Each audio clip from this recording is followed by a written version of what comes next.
और मेरे पढ़ाकुओं कैसे हो। तो आज की जो वीडियो है इसमें हम लोग देखेंगे कि कैसे द्विघात समीकरण का हम गुणनखंड कर सकते हैं। ठीक है, यहाँ पर हमारे लिए 3 क्वेश्चन है और इसके पहले मैंने आपको 3 क्वेश्चन ऑलरेडी बता रखे हैं। अगर आपने वो वीडियो नहीं देखी है तो डिस्क्रिप्शन में उसकी लिंक मिल जाएगी, या फिर आपको वीडियो इस आई वाले बटन पर भी आपको इसकी लिंक मिल जाएगी। ठीक है, तो आप वहां से जाकर वो वीडियो देख लीजिएगा, क्योंकि अगर आप एक स्टूडेंट हैं तो आपको ये आना चाहिए। क्लास 6 to 12 ये चीज़ें काम आती हैं। और अगर आप ट्यूटर हैं या फिर आप होम ट्यूशन बच्चों को देते हैं या फिर ऐसे गार्जियन हैं जो अपने बच्चों को पढ़ाते हैं, तो उनको किस तरह से आप स्टेप टू स्टेप समझा सकते हैं जिससे कि बच्चे आसानी से इसको समझ सकें।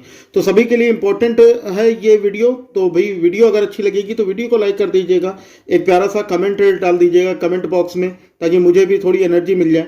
और जो लोग चैनल पर नए हैं ऐसे ही शानदार वीडियो के लिए चैनल को सब्सक्राइब कर लेंगे। ठीक है ना, चलो फिर अब हम देखते हैं। यहाँ पर मैंने आपको बताया था कि जब भी सबसे पहले हम लोग ये सॉल्व करते हैं, स्टेप टू स्टेप समझिएगा। सबसे पहला क्वेश्चन हमें दिया गया है कि 3x² प्लस 11x और प्लस 6, हमें अगर इसका गुणनखंड करना हो, इसका फैक्टर करना हो, तो हम क्या करेंगे। तो रफ पोर्शन को बहुत ध्यान से देखिएगा, क्योंकि रफ में ही इसकी जान है। तो यहाँ पर इस पॉइंट को समझते चलिएगा कि स्टेप हमें क्या करना है। सबसे पहला स्टेप, अगर आगे कोई नंबर नहीं लगा है तो हम क्या करेंगे, उसके लिए वीडियो ऑलरेडी बन चुकी है, लिंक डिस्क्रिप्शन में है। ठीक है, यहां पर आगे भी नंबर है पीछे भी नंबर है, तो भाई हम करेंगे क्या, इन दोनों नंबर का गुणा कर लेंगे, यानी 3 और 6 का मल्टीप्लाई कर लो तो कितना हो जाएगा भाई, 3 6 18, मतलब कि 18। अब 18 का ऐसा करना है हमको, ऐसा गुणनखंड, ऐसा फैक्टर करना है जिसको जोड़ने पर, मैंने आपको पहले बताया था और इसमें भी बता दे रहा हूं कि जो इसके पहले का जो साइन होता है ना, यानी यहां पर ये +3 + 6, इनका मल्टीप्लाई किया तो +18 आया। तो कहने का मतलब हमें ऐसा गुणनखंड करना है जिनको जोड़ने पर 11 आ जाए। ठीक है, अब आप देखोगे भाई 18 का कौन कौन सा गुणनखंड हो सकता है। एक तो होता है 1 × 18, दूसरा हो सकता है 2 × 9। तो 1 × 18 करेंगे तो 18, लेकिन 1 और 18 को अगर आप प्लस करोगे तो कितना हो जाएगा आपका, एक 19 हो जाएगा। जबकि हमें 19 तो नहीं लाना है, हमें कितना लाना है, हमें 11 लाना है। तो यहां पर करके देख लो, 2 + 9 करके देख लो, तो 2 और 9 कितना हो जाएगा, 11, मतलब मिल गया हमको। तो इसके जो दोनों गुणनखंड होंगे वो क्या होंगे, 2 और 9 होंगे। ये बात आ गई समझ में। तो अगला स्टेप जो है हमारा, उसमें हम क्या करेंगे, इसको हम 3x² प्लस 11 को हम क्या लिख सकते हैं, 2 + 9। तो हम इसको 2 + 9 में लिख देंगे, और x लगा है, x 11 की जगह पर 2 + 9 लिख दिया, फिर x है, x लिख दिया, +6 कर दिया। ये चीज़ याद रखिएगा, हमेशा इसको ब्रैकेट के अंदर रखिएगा, क्योंकि अगर वो साइन चेंज होते हैं ना, माइनस प्लस का कुछ मामला आता है, तो ये ब्रैकेट ही इसको सही करते हैं, नहीं तो गलत होने के चांसेस बहुत ज़्यादा होते हैं। आगे अब आपको अगले क्वेश्चन में बताऊंगा कि इसका फायदा क्या है। चलो, तो यहाँ पर हमारा क्या हो जाएगा, ये 3x² प्लस, अब ब्रैकेट खोल लो, 2 का x से मल्टीप्लाई करोगे आप तो 2x, प्लस 9 का x से मल्टीप्लाई करोगे तो हो जाएगा 9x, और ये हो जाएगा हमारा +6। ठीक है, अब यहां पर हमें क्या करना भाई, यहां पर हमें लेना है कॉमन। क्या कॉमन लेना है, देखो 3 और 2, 3 और 2 में कोई चीज कॉमन तो है नहीं, लेकिन x दोनों के पास है, तो हम क्या करेंगे, x यहां से हम कॉमन ले लेंगे। अब अगर x कॉमन ले लोगे आप तो 3x² है हमारा, तो इसका मतलब ये 3 × x × x, यही तो बना 3x² का मतलब। अगर आप एक x बाहर ले लेते हो तो क्या बचता हमारा, 3x, तो यहां पर हमारा हो जाएगा 3x प्लस 2x में क्या बचेगा हमारा, 2 × x, यही तो x हमने बाहर ले लिया तो क्या बचा हमारा, 2 बचा, तो हम यहां पर क्या लिख देंगे, 2 लिख देंगे। समझ में आ गई बात। प्लस यहां पर देखो, अब इसमें देखोगे 9 और 6 में, भाई 9 और 6 जो होते हैं, कौन सा ऐसा पहाड़ा है जिसमें 9 और 6 दोनों आते हो। अब आप कहोगे सर वो तो 3 है, 3 के पहाड़े में 3 × 3 और 3 दूनी 6, तो यहां पर हम 3 कॉमन ले लेंगे तो कितना हो जाएगा हमारा, 3 × 3 x प्लस 3 दूनी 6। ये भाग किया जो कॉमन लिया जाता ना, इसका मतलब होता है कि भाग करना हमें। समझ में आ गई बात। अब इन दोनों में देखो, इन दोनों में तो 3x + 2 यहां पर भी, 3x + 2 यहां पर भी, मतलब 3x + 2, 3x + 2 दोनों तरफ है।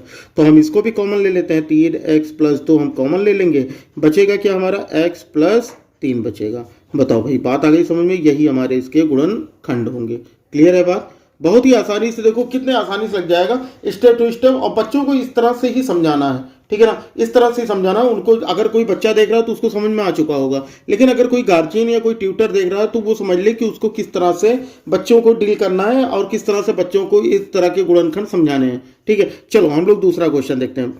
दूसरा क्वेश्चन हमारा क्या दिया गया, 3x² + 7x और -6 दिया गया है।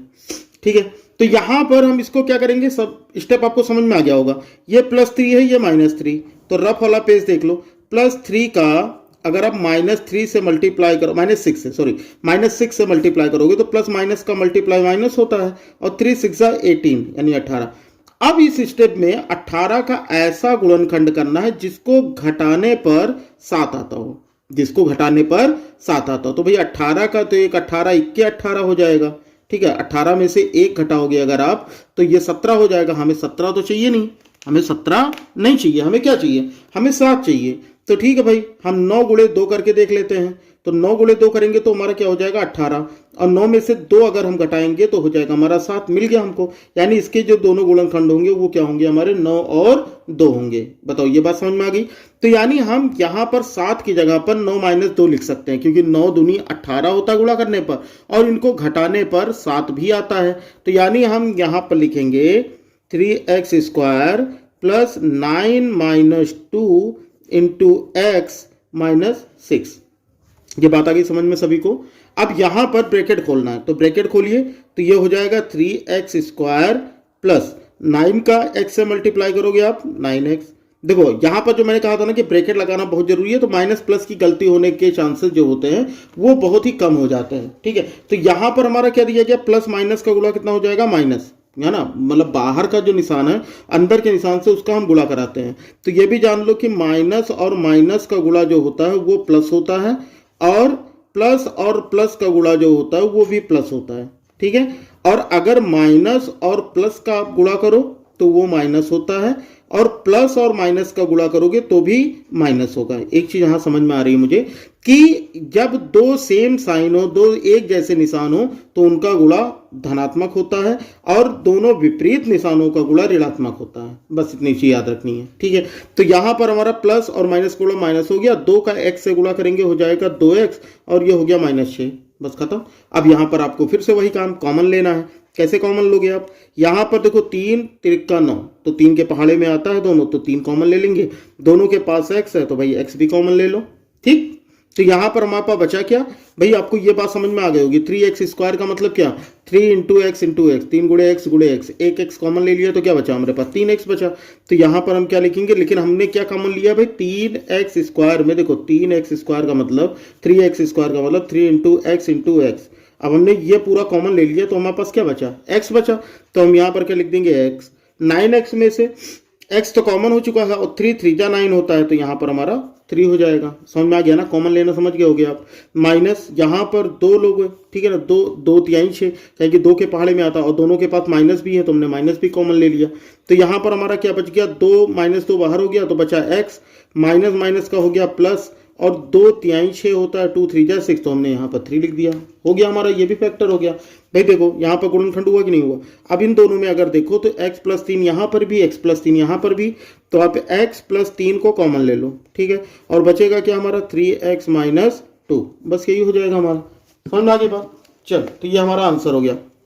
एक और देख लेते हैं, अगला देख लो। अगला जो हमको दिया गया है तीसरा, थर्ड वाला दिया गया है -3x² + 11x, और ये हो जाएगा -6। ठीक है, 3x² + 11x - 6। अब इसको हम कैसे सॉल्व करेंगे, देखो सेम वही चीज, रफ वाला पोर्शन पहले समझना।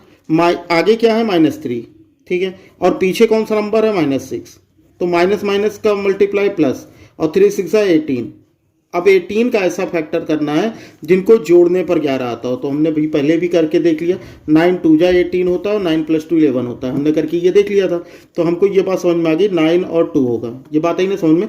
देखो ये भी माइनस, ये भी माइनस, तो माइनस माइनस का गुणा क्या होता है, प्लस होता है। 3 6 जा 18, तो इसके आगे जो साइन होता है ना, उसके हिसाब से हम ये यूज करते हैं कि हमें ये प्लस करके ये लाना है या माइनस करके। तो प्लस में आंसर आया है, तो इसलिए हमको प्लस करके 11 लाना है। ठीक है ना, इनके गुणनखंडों को, इनके फैक्टर्स को हमें प्लस करके 11 लाना है, यानी कि इनके गुणनों को जोड़ के हमको 11 लाना है। ये बात आ गई ना समझ में। अब यहां हम लिख सकते हैं 3x² plus 9 plus 2x minus 6। बस अब ब्रैकेट खोल लेते हैं। अब आपको समझ में आ ही गया होगा। अब हम ब्रैकेट खोल लेंगे, माइनस ये हो जाएगा 3x² प्लस 9 का x से मल्टीप्लाई करोगे हो जाएगा 9x प्लस 2 का x से मल्टीप्लाई करोगे आप हो जाएगा 2x और माइनस 6। भाई यहाँ देखो 9 का x से गुणा किया 9x, धन लगा दिया, 2 का x से गुणा किया 2x, बाद में माइनस 6 लिखा ही है तो वही लिख देंगे। अब यहाँ पर देखो हम कॉमन क्या लेंगे, यहाँ पर अब देखना ये माइनस ये प्लस, लेकिन ये प्लस है ये माइनस है, साइन देख लेना पहले, है ना, ऐसे नहीं कॉमन लिया जाता, बहुत ध्यान से समझना है। ये माइनस ये प्लस, ये माइनस ये प्लस होना था तब तो सही रहता, लेकिन ये उल्टा पड़ रहा है। तो अगर ये उल्टा पड़ रहा है तो इसके लिए आप क्या कर सकते हो, यहाँ पर माइनस कॉमन ले लो, क्योंकि यहाँ पर ऑलरेडी माइनस है, तो यहाँ पर माइनस और 3x कॉमन ले लो। क्या लोगे, 3x, जैसा कि पहले वाले क्वेश्चन में किया था सेम वैसा ही 3x कॉमन लिया, तो माइनस 3x कॉमन हो गया, तो क्या बचेगा हमारा x बचेगा, माइनस प्लस का माइनस हो जाएगा, 3 3 जा 9 हो जाएगा और x तो कॉमन हो चुका है, तो यानी ब्रैकेट में हमारा x माइनस 3 बच जाएगा। ठीक है, अब यहाँ पर क्या कॉमन लोगे भाई, यहाँ पर प्लस है, प्लस रहने दो, यहाँ पर 2 कॉमन है, देखो 2 कॉमन है कि नहीं, तो 2 क्योंकि 2 3 जा 6 तो इसका मतलब 2 कॉमन है, तो 2 कॉमन ले लेंगे तो कितना हो जाएगा x माइनस 2 3 जा 6, ये हो गया हमारा। ये दोनों अब इस स्टेप में इन दोनों स्टेप में हमारा देखो x माइनस 3 ये दोनों कॉमन है, तो भाई आप x माइनस 3 कॉमन ले लो, तो ये हमारा कितना हो जाएगा, x माइनस 3 कॉमन हो जाएगा और बचेगा कितना हमारा ब्रैकेट में, ये बच जाएगा माइनस 3x और ये बच जाएगा प्लस 2। बस यही हो गया आंसर। अब सोचोगे सर ये तो देखने में अच्छा नहीं लग रहा, तो इसको और कुछ लिख सकते हैं, बिल्कुल लिख सकते हो आप, ऐसे लिख सकते हो x माइनस 3 और ब्रैकेट में 2 माइनस 3x।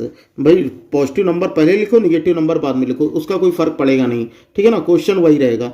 ठीक है, सेम मतलब जो आंसर आएगा वो सेम होगा। जैसे अगर आप चाहे लिखो 5 माइनस 3 तब भी 2 आएगा, चाहे माइनस 3 प्लस 5 लिखो तब भी आपका 2 आएगा, क्योंकि माइनस प्लस का सॉल्यूशन माइनस होता है, साइन बड़े नंबर के आगे क्या लगता है। तो कहने का मतलब सीक्वेंस चेंज करने से कोई फर्क नहीं पड़ता, तो इस तरह से आप इसका आंसर लिख सकते हो। तो उम्मीद करता हूँ आपको सारी चीज़ समझ में आई होंगी। अब तक आपने वीडियो को भी लाइक कर दिया होगा, है ना, और अगर आपको इसका और भी चीज़ें समझना और पार्ट समझना है तो ये बट यहाँ पर इस वीडियो में आपको मिल जाएगा। ठीक है, तो चलो फिर चलते हैं, मिलते हैं फिर अगली क्लास में, तब तक के लिए पढ़ते रहिए। जय हिंद, वंदे मातरम।